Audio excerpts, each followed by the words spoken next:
আজকে খুবই সহজ ভাবে রান্না করছি। আসসালামু আলাইকুম, সবাই কেমন আছেন? আশা করি সবাই ভালো আছেন। এইখানে দেখেন মুরগির মাংস বোনা করছি, এটা খুব সহজ ভাবে রান্না করছি। আর এই দিকে কিন্তু ডাল বোনা করছি, এই ডাল বোনাটাও খুব সহজ ভাবে করছি।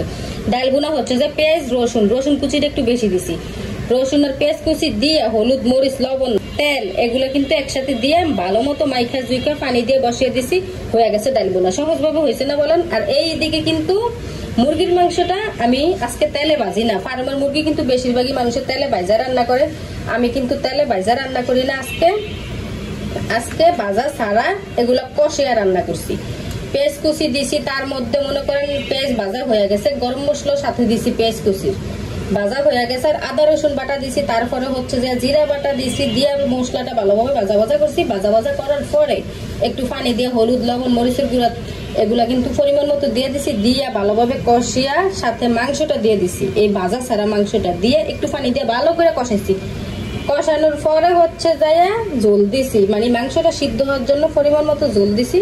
ওই ঝোলটা আমি টানি একবারে ভাজা করে নিছি। দেখছেন কালারটা সেরকম হয়েছে না?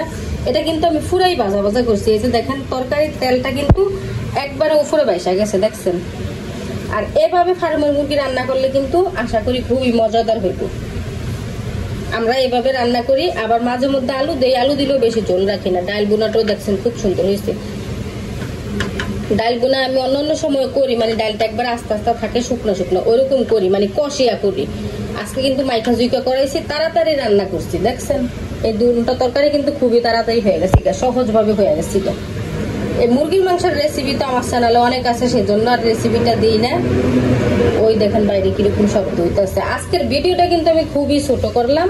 আর এই দিক দিয়ে রান্না করে কিন্তু পরিষ্কার করে নিচ্ছি। এই যে দেখেন এটা কিন্তু উঠে না, এটা আমি অনেক ডলছি, মানে তেল পড়ছে তো উঠে না, উঠবো আস্তে আস্তে উঠে যাবো, মানে পরিষ্কার করতে করতে উঠে যাবে।